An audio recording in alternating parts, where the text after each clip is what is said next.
Hi, everyone. My name is Sarah Audsley. I'm the Writing Across Media facilitator for the Vermont Studio Center. Jess Row is the author of the novel Your Face in Mine, two collections of short stories, The Train to Lo Wu and Nobody Ever Gets Lost, and a collection of essays, White Flights, Race, Fiction, and the American Imagination. His work has appeared in The New Yorker, Granta, The Atlantic, and The Best American Short Stories. He lives in New York City and Plainfield, Vermont, which is about 45 minutes to an hour from Johnson, Vermont, where VSC is located. So I'm very sorry we couldn't have you here in person, Jess, to be here with us, but I'm so happy that we can host you here in the virtual realm. And please take it away. Hi, everybody. Thank you so much for coming on this Monday night. It's so great to be at VSC, virtually speaking. I was a fellow at VSC as a very green undergrad in 1996. And I had a really transformative month there in February of 1996, right around the same time of year. It was the first time I had ever been to Vermont. And as soon as I drove up the road toward Johnson, the car I had just bought sprang a leak in the distributor and completely broke down in stow. And at the time, I felt like that was either a message to me that I had to stay there the rest of my life, or I should leave and never come back. And as it turned out, it was sort of both. I didn't come back for a long time, but I wound up spending every summer there. I've spent every summer there for many years, and my wife and I just bought a house in Plainfield recently. So we're part-time Vermonters. Right now, I'm coming to you from New York City, which is the unceded land of the Lenni Lenape, the former land of Mannahatta. So I'm going to read to you a very little bit from my novel in progress, or to be honest, to be accurate, I would say my novel in revisions. That's the stage I'm in with it. It's called The New Earth. It's a long and multi-layered and sort of complicated novel. And I'm going to read just a bit from the very beginning, which is the novel takes place in 2018. And at the very beginning of the novel, Sandy Wilcox, who is, he's a lawyer in his 60s who's lived in Manhattan much of his adult life. He's now living alone. Two of his kids have run off to various parts of the world, and a third child was killed by the Israeli army as a peace protester in 2003, 15 years before this takes place in 2018. And he's at the moment this starts, he's standing in his apartment, getting ready to commit suicide, getting ready to jump out the window. So content warning, trigger warning for self-harm and suicide. I don't think there's very much else you need to know. I mean, I could go on and give you, like 100 minutes worth of details about the novel, but because it's relatively early in the novel, I don't think there's that many details that will throw you off. So one more thing I should just say is in the beginning of this passage, he's in his head. It's just interior monologue. So there's nothing happening. He's just thinking. He's just cogitating. So it may seem a little disorienting at first. And then he's thinking about something that happened to him on election night 2016. And then that leads him back into the present. So just to give you a little bit of a sense of orientation. It's always difficult to read from novels because, you're reading a little tiny bit of a larger work and you feel like you need to give all this context and everything, but I prefer to just jump right in as much as possible. So this is the first part of the novel, The New Earth, in a section called The Apthorpe. That's the apartment building he lives in. It's the Apthorpe is a famous old apartment building built by John Jacob Astor on the on Broadway and 79th Street, right across from Zabar's, for those of you who know New York City.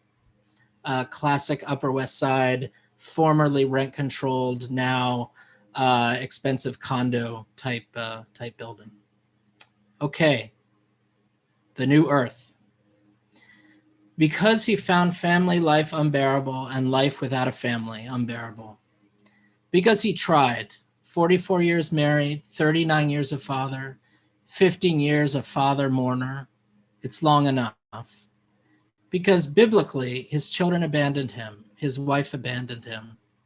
Because the world's vital signs are at an ebb. Because the body politic he clings to has been rolled, set upon, kicked into a corner and offered only the faintest, saddest semblance of resistance. Perpetually indignant, shamed by its hypocrisies, tripped by its compromises, addicted to throat clearing on the op-ed pages of the New York Times, above all made complacent by the easy life, the life of constant small adjustments and upgrades. And he's no different.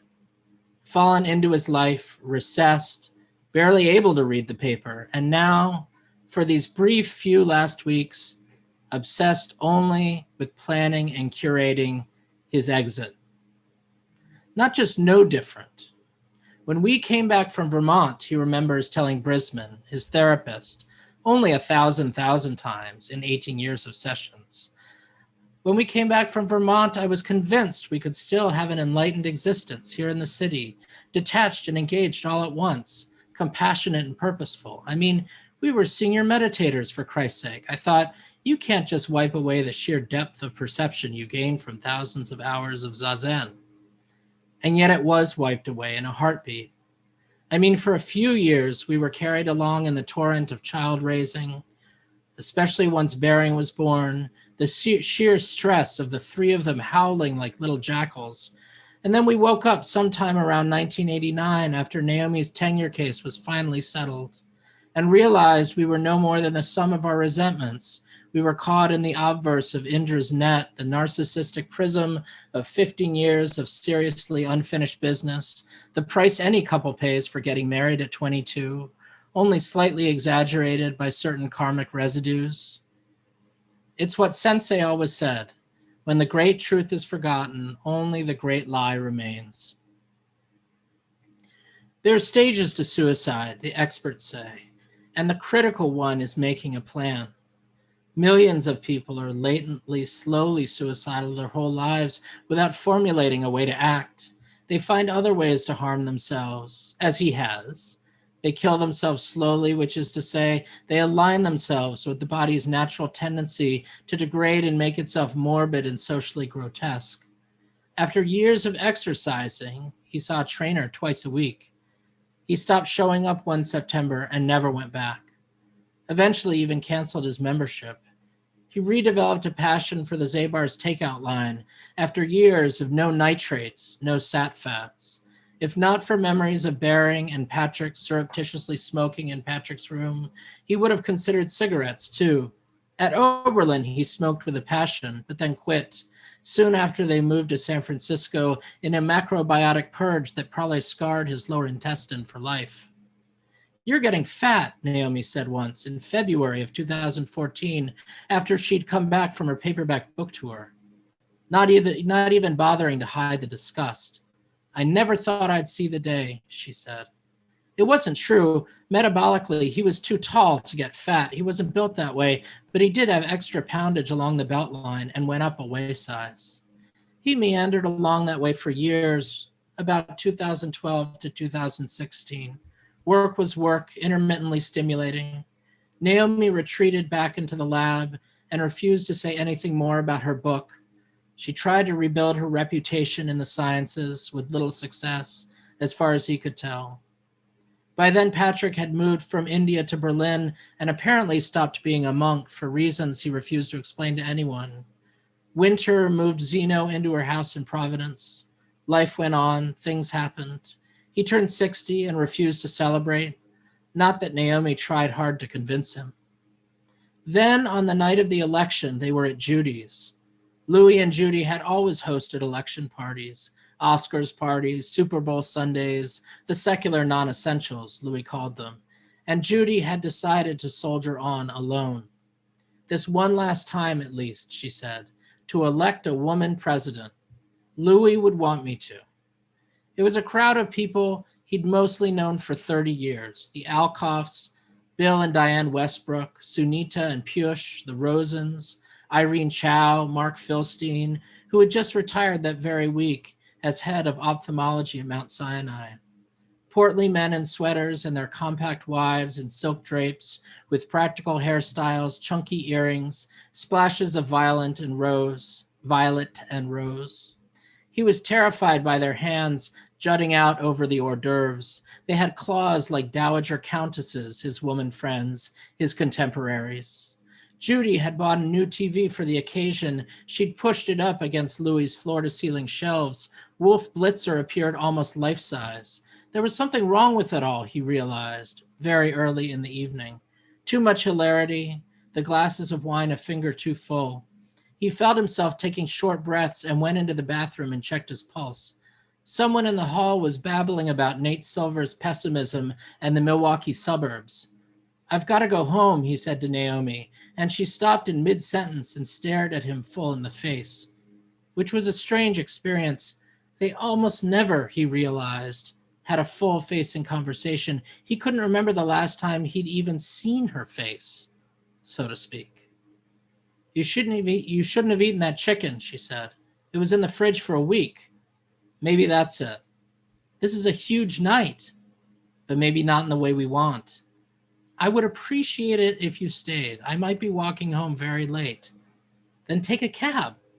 "A cab from Louis and Judy's 3 blocks? We're senior citizens now. We can take cabs 3 blocks. He remembers it now, the way she was looking at him the last time she exhibited what anyone would call, tenderness. Of course, what it was surprise salted with the tiniest accent of contempt. "He's going to win," she said. "That's what it is. You always know these things."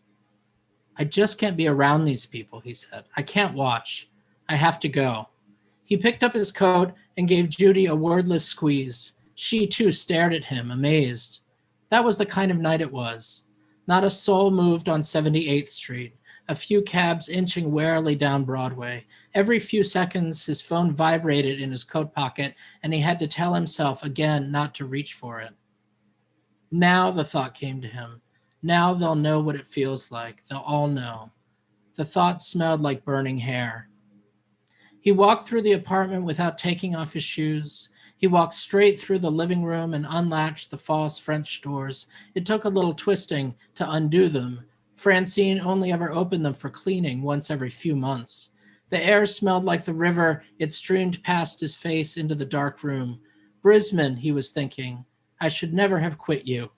He pressed himself against the railing. The balcony, being false, wasn't as high as it needed to be otherwise.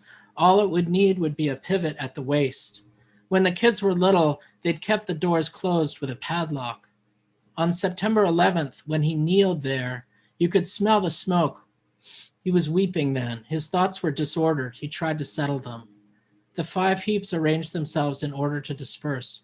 He crossed his wrists over his chest. He put them together in gâchot. Maybe you had to run to gain momentum, to propel yourself across. This is the way to do it, he breathed, but not at the moment. This is the way to do it, he breathed, but not the moment. To tie your death forever to that heaping, steaming shit pile of a Roy Cohn acolyte and wannabe Capone, that blonde pompadour with the bloated cheeks, pinched, squinty eyes, who was a New York joke 30 years ago, going from bankruptcy to bankruptcy with nothing but a gold-plated name stamped on everything within reach? Fuck you, Donald, he said, trying to snap himself out of it. But in the open air, the possibility seemed too delicious to let go.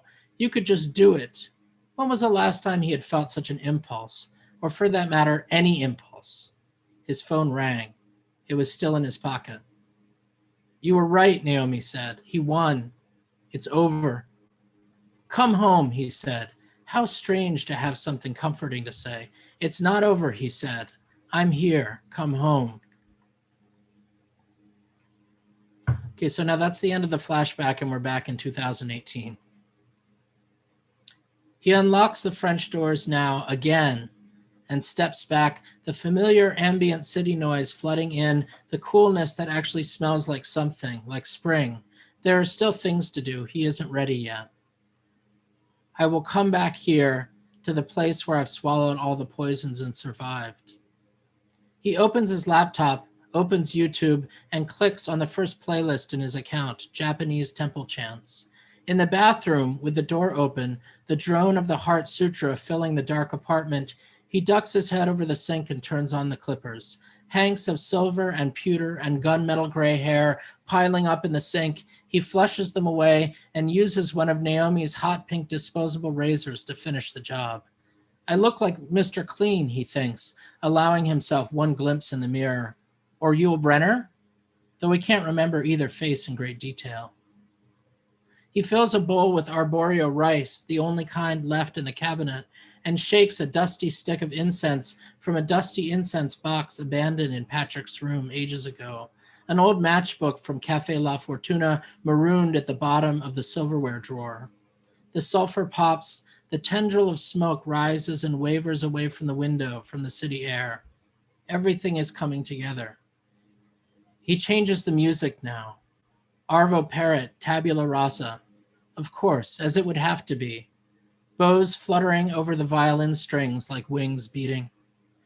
He draws out the half-size bottle of Mum's champagne from the refrigerator door. Someone handed it to Naomi at the party on election night, 2016, and she stuffed it in her bag and absent-mindedly brought it home. Cold foam runs over his hand when he pops the cork. He pours himself half a flute. His hand doesn't even tremble. L'chaim, he says to the empty apartment and smashes the glass on the kitchen tile. He practiced tying his robe and rakusu 3 times that morning so his hands wouldn't shake. Who knew it would stay preserved so well after 35 years, wrapped in paper and jammed into the bottom of a cedar chest with Naomi's wedding dress, Baring's talus, the few scraps of fabric they couldn't throw away? Unfurled, the sleeves of his robe now flapping under his wrist. The cloth breathes out a last sigh. Sweat and something else. He thinks of the ashes in the incense burner at the temple where he once long ago poured them over his head, sitting on his knees in front of the altar. The robe remembers all of that. He balled it up and thrust it into a tattered suitcase at the last minute when they left the temple, left Vermont in 1982. Never had it dry cleaned, never gave it a moment's thought. And now comes the hard part. He faces the open doors, his cheeks against the faint breeze, and cracks the old paperback open, ruining the spine for good. He's sweating. He didn't realize he'd be sweating, that the mercifully cool air would reach out for him, and his body would do its one last job. When the journey of my life has reached its end, he reads, though he knows the lines by heart, and since no relatives go with me from this world. When he's finished with the first 4 stanzas, he steps over the rail, one leg lifted, pulling up the long hem of his robe. Gratitude for every inch of his height, an awkward pivot, then the other leg, and he's over, he's there. The air is everywhere around him. The Apthorpe has almost let him go. Its mass is no longer his mass. He doesn't look down. He knows everything there is to see. Taxis honking, jostling, as the light changes out on Broadway. The car door slams outside the building entrance. The ivy and the pin oaks and the freesia all reeking with spring. He hasn't thought about where he will land. He won't be conscious of landing. His consciousness will have already taken flight. Namo Amida Butsu, he says out loud, as he always knew he would. May I be reborn in the Pure Land. There was a samurai movie, one of the early Kurosawa movies. He saw it at Oberlin, where the shogun's first wife shouted out the Nembutsu before leaping off a sinking ship. Grateful now, grateful for these observances, this weird assemblage, for knowing how to die. Now he will step into the flood of life, the rushing stream. It only takes 1 foot, one small movement. His hands go up to Gasho, the position of prayer. He's balanced on 4 inches of stone ledge and the air already tugging at the hems of his robe. Someone knocks loudly at the apartment door. It's like something out of a dream. The vertigo, the edge of the slip under your toes, the voice or sudden noise that jerks you back to life. The knock comes again, loud, insistent. Then the heel of a palm thumping against the paint, loud enough to wake the neighbors. Why should he, in his present state, have to answer the door? No one would knock that way unless they had to. A fist slams down once, twice, 3 times. Fuck, he says out loud, and in that instant becomes himself again. He grasps the rail across his body and rolls over it back into the apartment, crashing down on the floor, tangled in his own folds. Something gives in his shoulder. Fuck. He's up and limping across the floor, ripping the robe from his shoulders. Who needs it now? Coming. He throws open the door. No one up and down the hall. Barefoot on the tile, he reaches out at the last minute instinctively to stop the door from slamming, to keep himself from being locked out. A self-protective instinct he recognizes too late for what it is. He remains firmly shelled. Thank you.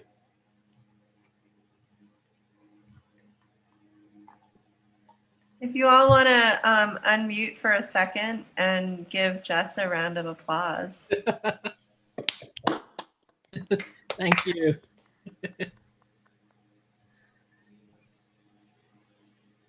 Thanks so much, Jess. It's really exciting. How are the revisions going? Oh, they're going fine, very slowly. I'm about to start teaching. My spring semester is just starting, so I haven't actually touched the revisions for a week or so, but slowly but surely. Yeah. How long have you been working on the?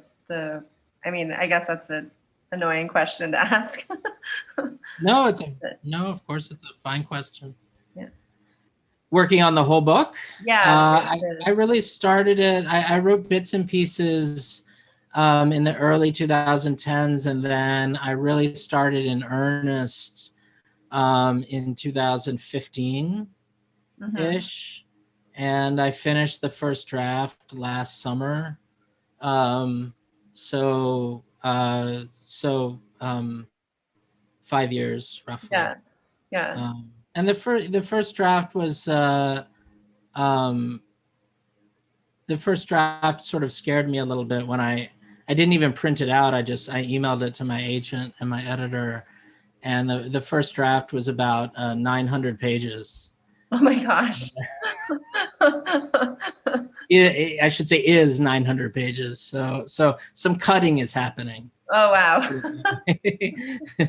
some edits are happening. Oh wow, wow.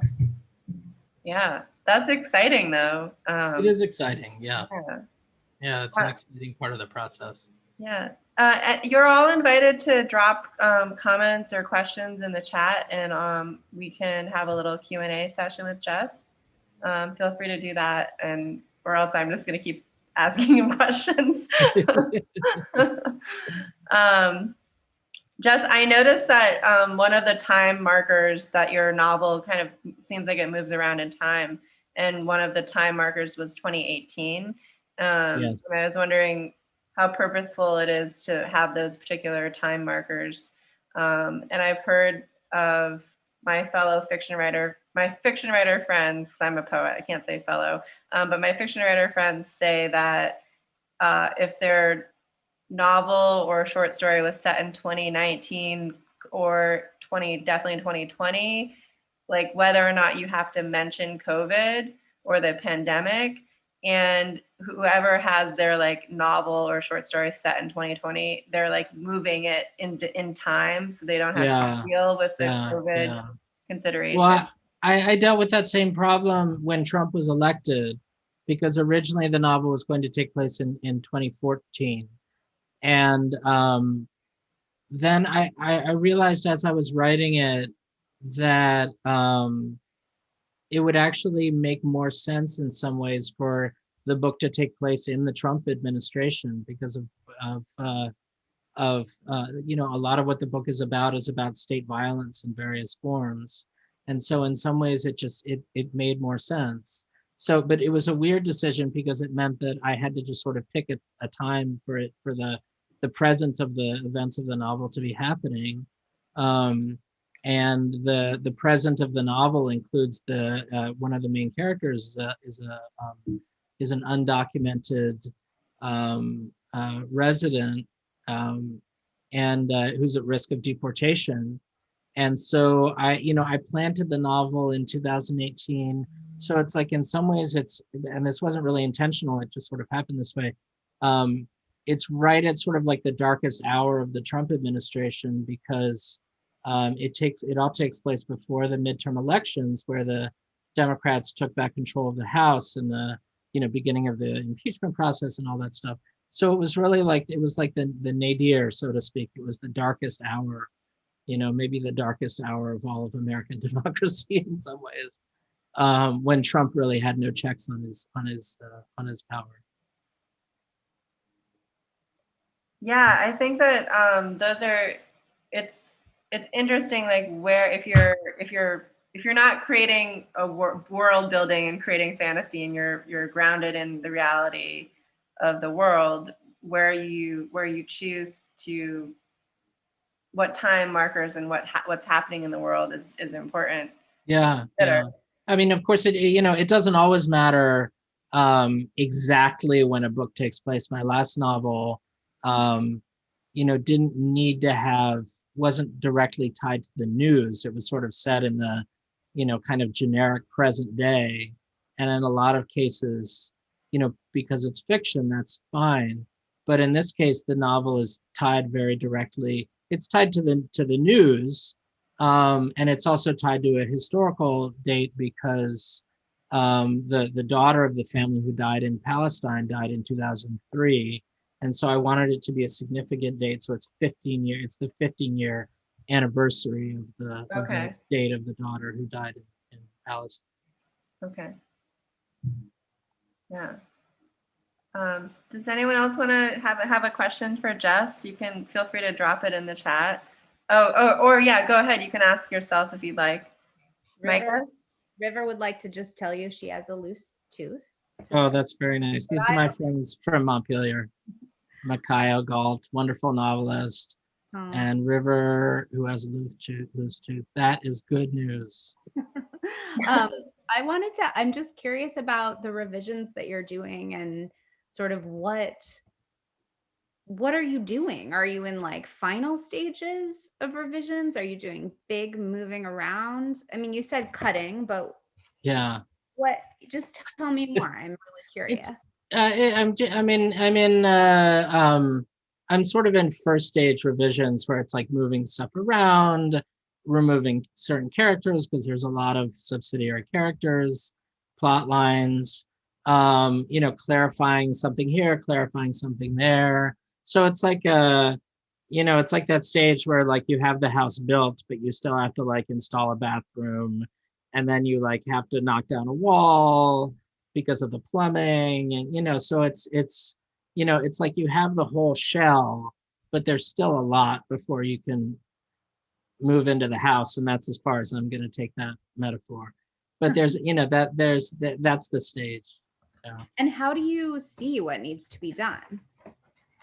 Well, a lot of it is guided. My editor gave me a lot of very specific and wonderful feedback, much of which I agreed with, and so I'm really following her editorial suggestions, as well as my own,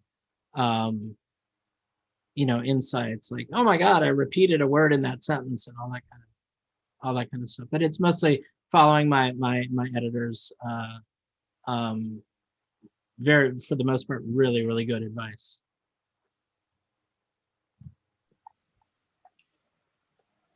Jess, there was a question from Linda in the chat, and Linda was wondering, how does the death in Palestine tie to the U.S., or mainly a matter of, or is it mainly a matter of personal loss and grief?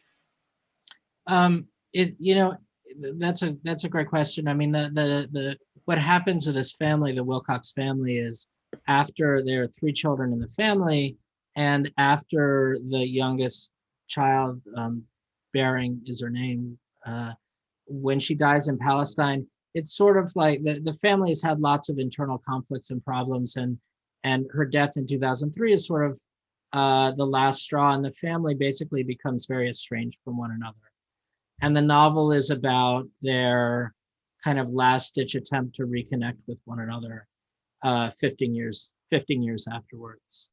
So it's, you know, it's the novel is about how processes of grief unfold over time, and how that's tied to politics, you know, how that's tied in, you know, the sort of political change in the world, and also the political stasis in certain elements of the world.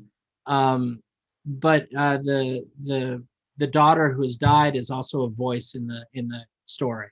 She's also she's a character in the story through her journals and letters, and then also as a kind of ghostly, disembodied voice as well.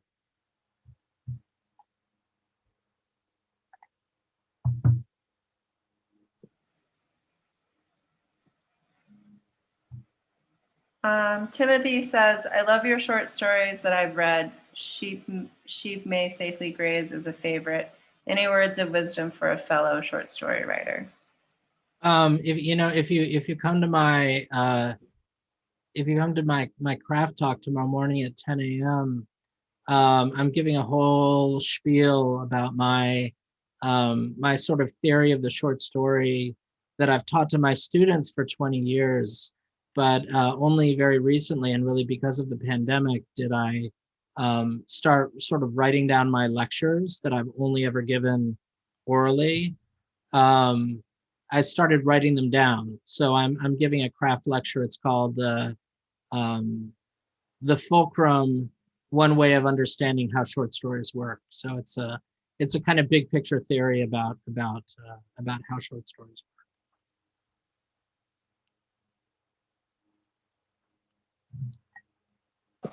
Oh, I just wanted to let you know that if you can't attend that craft talk tomorrow at 10 a.m., if you're working or if you're in a different time zone and it's too early for you, we are recording that craft talk, and it will be reshared on our website. So you'll be able to access it at a later date. That's terrific. Yeah. That'll make a good little podcast. Hold on, I read part of a piece that you wrote for the New Republic a while ago. I think probably around the time when you're it's just on your website. And there was a quote that I was just going to read that I appreciated, and I wanted to know if you wanted to speak about it, especially towards the manuscript that you're working on right now.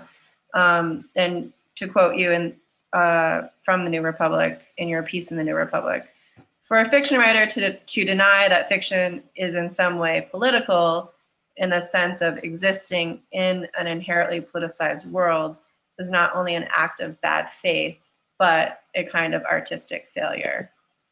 And I guess I was wondering, like, it seems like you bit off a lot to chew on for this particular novel, and I was wondering, like, how do you think?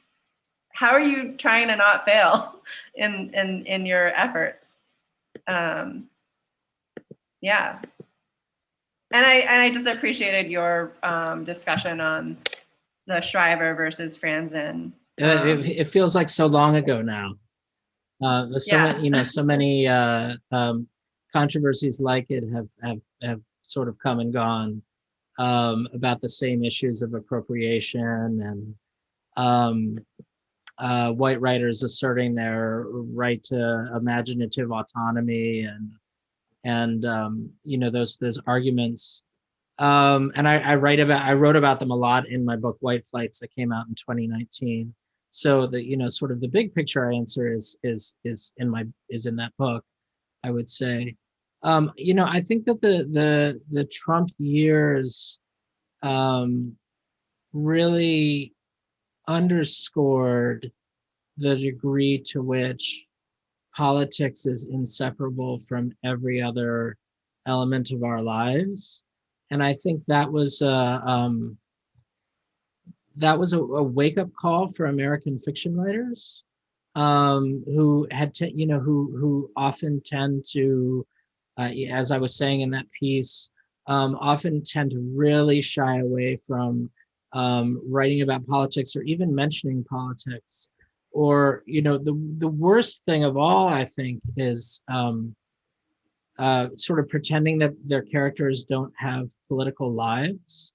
I think it's sort of been a staple of American fiction that political conversations just never seem to happen, which is odd, because politics is part of life, and part of people's identities and their upbringings and their socioeconomic backgrounds and all that kind of stuff. But there was this real sort of limitation, especially in white American fiction, and a real prejudice that you still find in writing workshops against writing that is deemed to be political. And I think a lot of times where that came from was a real reluctance to face up to certain unpleasant realities about the American literary world, especially how racially divided it was and still is in many ways. I think in the United States, you can't talk very long about politics without running smack dab into race. And race is a conversation that many white fiction writers didn't want to have, and still don't want to have. But during the Trump years, which are now all of a sudden over, sort of, it became impossible not to have those conversations. And so I think there was a kind of brutal and terrible wake up call, and I really think that I hope that it has changed the dynamics of American fiction for good. I don't know that that's really true, but I think that in subtle ways it has, in the way that September 11th did, to some degree. Not there's still plenty of escapist fiction out there, and fiction that fantasizes a kind of all white lived experience, but I think it becomes less and less credible, and the people who write it are often put on the defensive about what they're doing. So it's hard. I mean, as a teacher, what I always try to insist with my students is that we write about the world as fully as possible, and we write about our characters as fully as possible, and that includes their lives as and their thinking as political beings, essentially, and that we not shy away from that.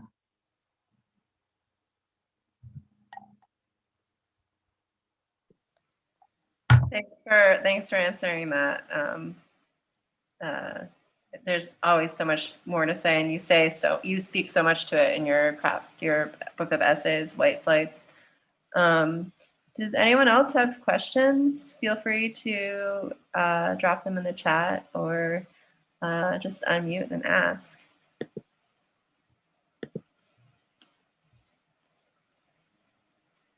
Are you reading anything that that you've been enjoying recently, Jess? Yes, I mean, my reading has been kind of disjointed because of I don't know, because of the pandemic and my kids being at home, and I don't know, the kind of inability to concentrate that I think a lot of people have had in pandemic times. Mm-hmm. Sort of doom scrolling and the after effect of doom scrolling. But so many things. Jordy Rosenberg's book Confessions of the Fox, I read last year, that's a really remarkable book. The title is Confessions of the Fox.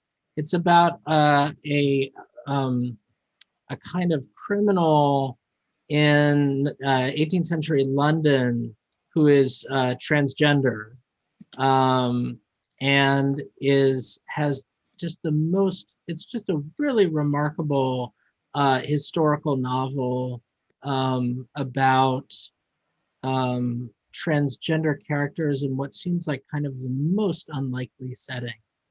That was a book that I really, really enjoyed last year. I've also been reading a wonderful novel, which I haven't finished. It's quite long. C.E. Morgan's novel.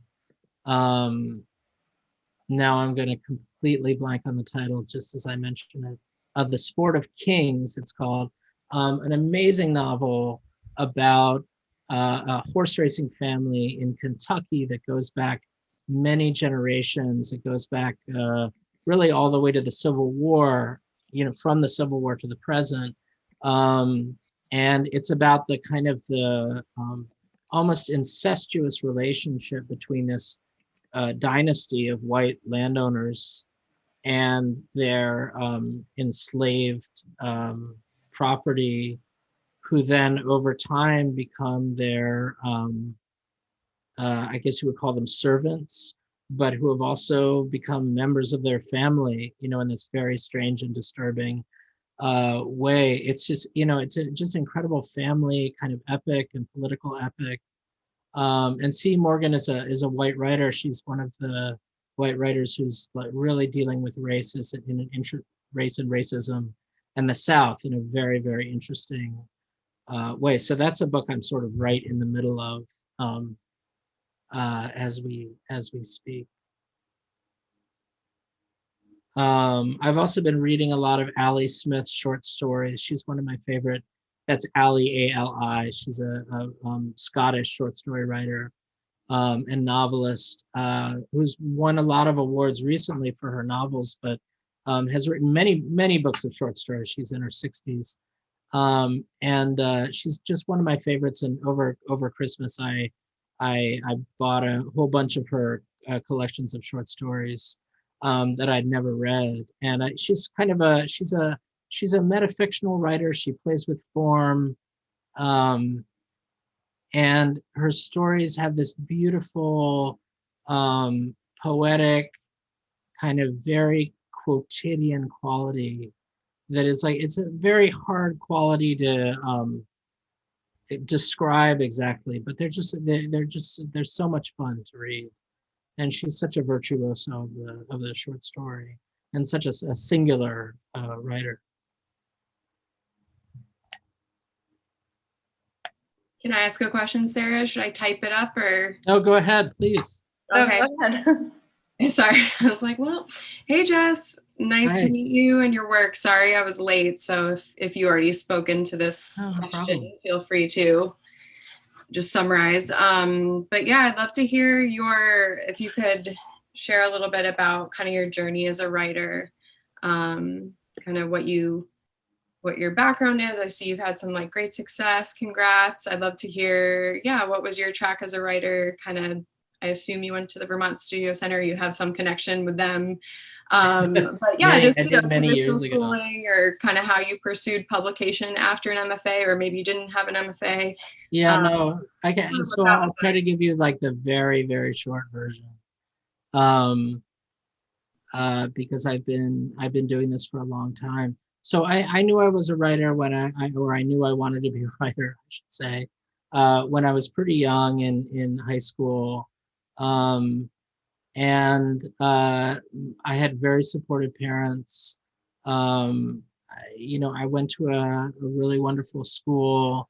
I grew up in a fairly privileged family that had enough resources to basically let me do what I want, for better or worse. And so I really pursued writing starting from the age of about 17. I really pursued writing very single-mindedly all through college. Then I lived in Hong Kong for 2 years. Then I came back and did my MFA. And it was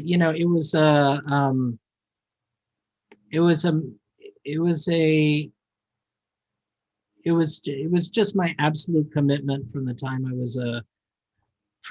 was about 19 or 20 years old. It's something, I thought about every day. I was writing every day. I was reading sort of obsessively, accumulating books obsessively. And, and then I started, it's, I mean, I'm making it sound very simple. And of course it was just the opposite, but I started publishing when I was in graduate school in my mid-20s. Um, and then, I found an agent, I found an editor. And then since then, my sort of publication life has been a little bit of a comedy of errors. I've never stayed at one press for very long. I've had sort of long gaps between books. I've had more than one agent. But the core experience that I always try to share with my students is that when I made the decision to become a writer, to become an artist, I was all in. It was all I thought about. It was all I wanted to it was all I wanted to do with my life. And I started just reading obsessively. That was, the beginning of my writing journey was really when I started looking around at other contemporary writers. This is in the early 1990s, early 1990s, 1992, 93, and just sort of voraciously devouring everything that was out there. And that's what I always say is the first step. You can go to the library, you can haunt the used bookstores. These days you can get so much stuff free from the internet that it can take up all your time. But just having the sense of really finding out what's going on in the writing world right now, and just devouring everything you can get your hands on, because really your whole education is in reading. It's like being an artist, your whole education is haunting museums and galleries and looking at paintings and experiencing it directly. For a writer, your education is 100% reading. Everything else is really peripheral. It has to start there. Thanks, that's super helpful.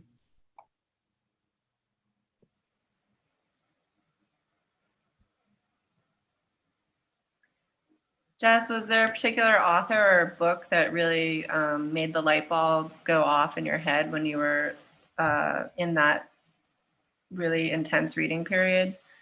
I sort of went from light bulb to light bulb.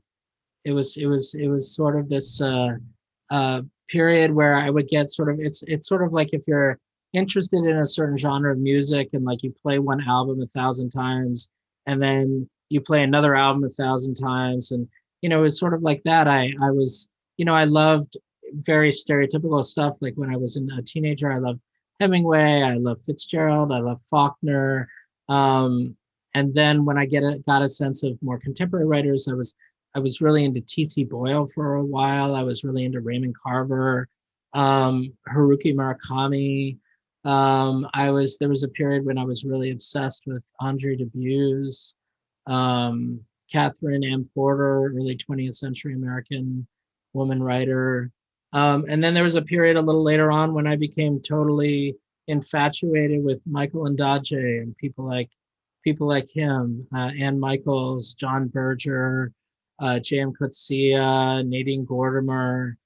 So it was really, it was this kind of like going from one obsession to another and thinking like, this is it. This is the person I'm going to pattern my writing after.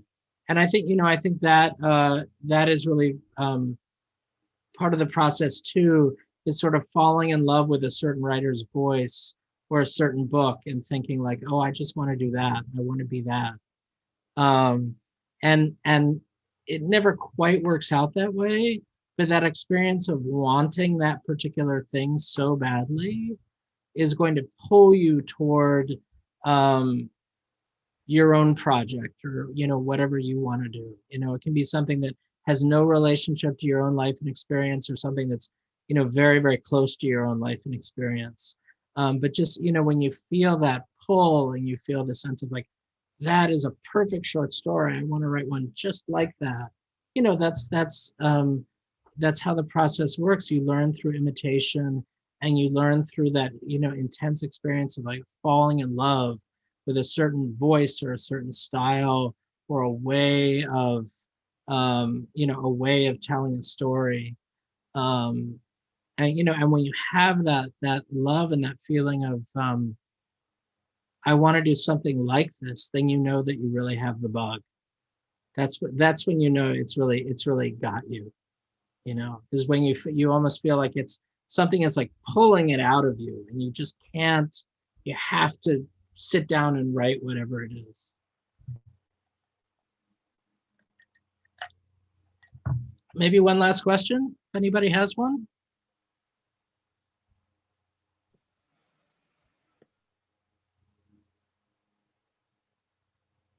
Go ahead. Can I ask another one? Sure. Can you talk a little bit about how you balance kind of those two, I don't know if this is your experience, but the like oppositional forces between kind of honoring the shorter essay, short story, standalone piece, and that book that's like a beast in the room growing and and obviously usually they're related, but how do you approach the larger work happening at the same time with honoring depth in a smaller piece? It's a great question. And when I started out, I was really I had teachers who were really advocates for the short story and really loved the short story, and in some cases only were short story writers. They didn't write novels. So I was really focused on that, and it was sort of like learning how to write like a perfect string quartet or something, like learning how to write something perfect and short, the short, perfect form. And I worked on that really, really hard, and I didn't think about novels at all. Even all the way through my MFA program, I wasn't really thinking about novels at all. And then it wasn't until, I had read many, many novels, and I loved novels, but I really thought of myself as a short story writer. And it wasn't until my mid-20s and late 20s when I really read many more classic novels, like many of like the major Dickens novels and George Eliot and Nadine Gordimer and all kinds of writers like that. I read a lot of long novels. It was at that point that I really felt this sort of pull in the sense of this sense of really intense attraction to the novel form. And it's the thing is that I think of it a little bit as like writing string quartets and writing symphonies, because the same ingredients go into both.